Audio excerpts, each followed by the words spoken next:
Hello दोस्तों, आपका स्वागत है हमारे यूट्यूब चैनल केमिकल टेक्निकल में। दोस्तों, हमने पिछले लेक्चर्स में आपको स्क्रीनिंग जो कि 6 पार्ट उसका था, उसके भाग थे 5।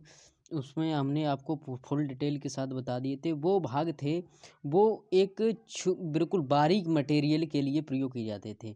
इसमें क्या होता है, इसमें साइज बड़ा होता है। जी आपको जो मैं आज डिस्कशन करने वाला हूँ आपके साथ, इसमें स्क्रीनिंग का जो स्टैंडर्ड स्क्रीनिंग पार्ट है और एक और आपका पार्ट रह जाएगा। ठीक है, इसमें क्या होता है, इसमें थोड़ी बड़ी 3 इंच से लेकर 0 पॉइंट लगभग 0.0015 इंच तक इसमें लिए जाते हैं। ठीक है, ये स्टैंडर्ड स्क्रीनिंग होता है। तो आपके सिर्फ ये लेक्चर और एक और लेक्चर होने वाला है, तो इस स्क्रीनिंग का टोटल पार्ट खत्म हो जाएगा, आपका चैप्टर भी खत्म हो जाएगा। फिर नेक्स्ट चैप्टर की बात करेंगे तो उसमें हम आगे बताएंगे। नेक्स्ट लेक्चर में जो इसके बाद लेक्चर आएगा उसमें बताएंगे। और आपको PDF नोट्स भी प्रोवाइड कराया जाता है डेली बाय डेली। तो आप हमारे व्हाट्सएप ग्रुप पर ज्वाइन जरूर हो जाएं और अपने दोस्तों को ज़्यादा से ज़्यादा शेयर करें।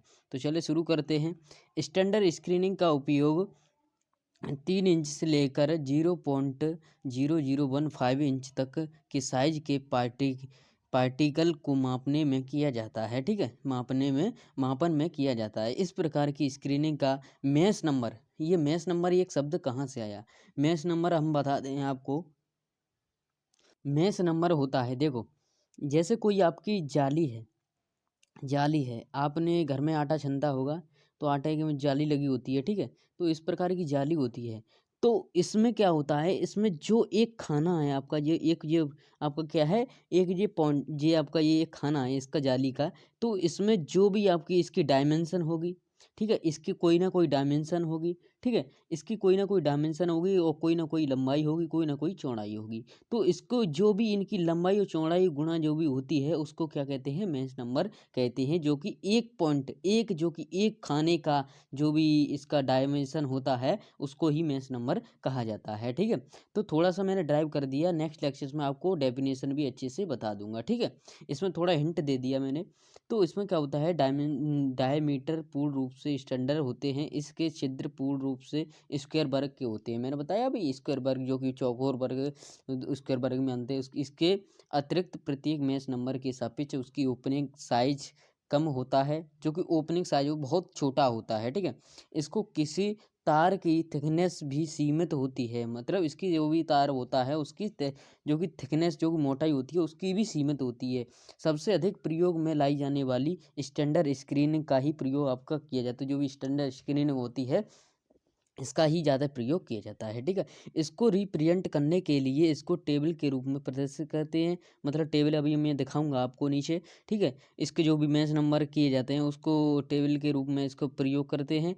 क्लियर ओपनिंग का साइज जिसका जो साइज होता है इन किसमें, मोल इंच में प्रदर्शित करते हैं। ठीक है, सामान्यतः इस प्रकार की स्क्रीनिंग को सेट करने के लिए मतलब 200 मैच नंबर की स्क्रीनिंग को आधार मानकर, मतलब 200 नंबर की, जो भी 200 नंबर की स्क्रीनिंग होगी उसको आधार मानकर किसी भी एक स्क्रीनिंग की ओपनिंग एरिया ठीक उसके छोटी वाली स्क्रीनिंग के ओपनिंग एरिया के 2 गुनी होती है। जैसे कि आपने लगा दिया, जैसे स्क्रीनिंग एक छोटी लगा दी, सबसे छोटी लगा दी, फिर उससे क्या कर दिया आपने, छोटी लगाने के बाद फिर क्या किया, आपके जो भी मटेरियल थे तो वहाँ से निकल गए। अब फिर क्या हुआ, वहाँ से ऊपर एक बड़ी लगा दी। तो ऐसे करके क्रम बाई क्रम लगा दिए जाती हैं स्क्रीनिंग। ठीक है, तो इस 2 गुण इस प्रकार से किसी भी स्क्रीनिंग का डायमीटर तथा ठीक उसे इस छोटी स्क्रीनिंग का डायमीटर का अनुपात √2, मतलब वर्ग अभी बताया था, वर्ग या 1.442 होता है। ठीक है,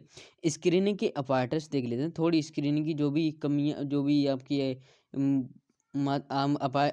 अपीयरचर होते हैं जो भी, तो देखते हैं किसी स्क्रीनिंग में प्रत्येक दो बायर्स के बीच खाली स्थान स्क्रीनिंग अपीयर कहलाता है। जैसे मैंने अभी बताया, जैसे 2 स्क्रीनिंग हैं।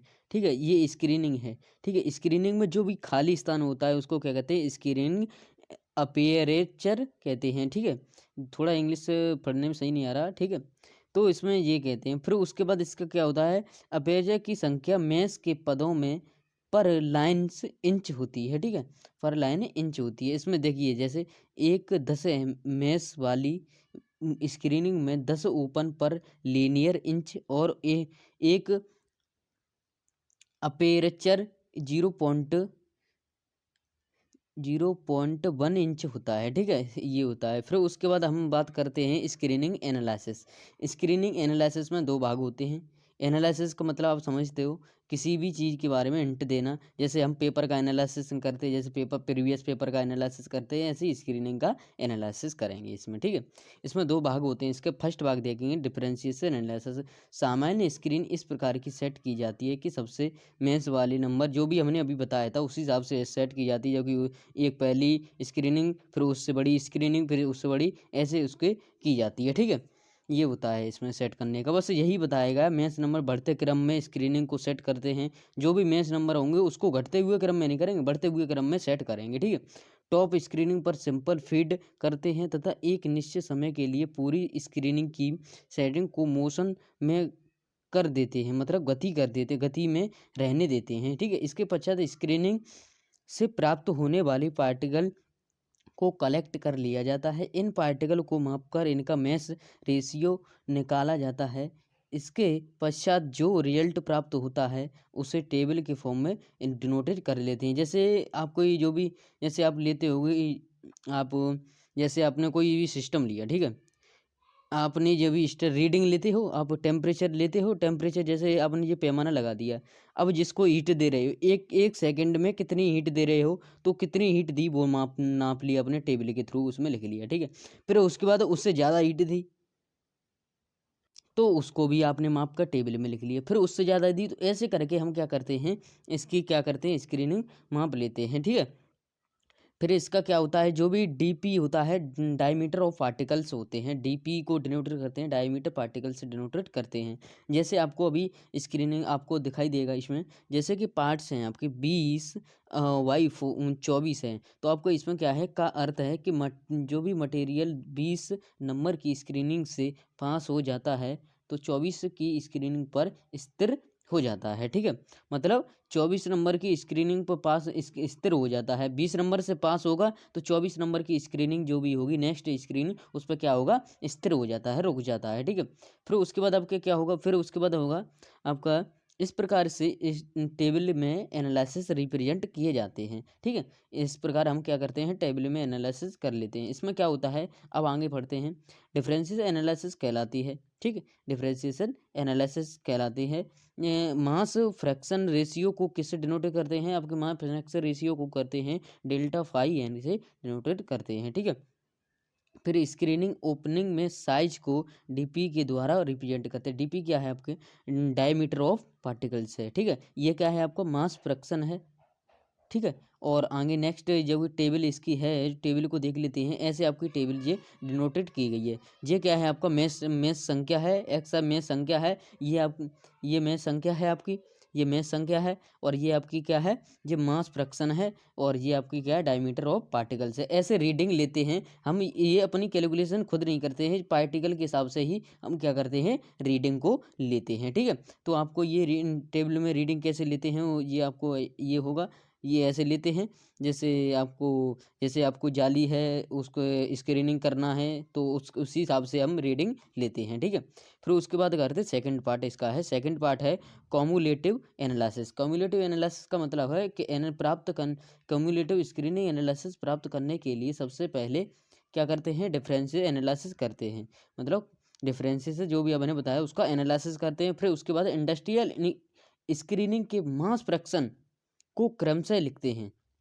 क्या करते हैं, पहले डिफरेंशिएशन जो भी फर्स्ट भाग था, डिफरेंशिएशन एनालिसिस किया। फिर उसके बाद हमने क्या किया, इंडस्ट्रियल स्क्रीनिंग मास फ्रैक्शन के क्रम में लिख दिया उसको। फिर करते हैं संचयी बारंबारता, आपने 10th में पढ़ा होगा मैथ में, संचयी बारंबारता के हिसाब से उसको क्या कर लेते हैं, सेट कर लेते हैं, उसको लिख लेते हैं। फिर इसका प्रारंभ सबसे अधिक मेंस नंबर की स्क्रीनिंग से करते हैं, जो भी मेंस नंबर की स्क्रीनिंग हुई उससे करते हैं, ठीक है।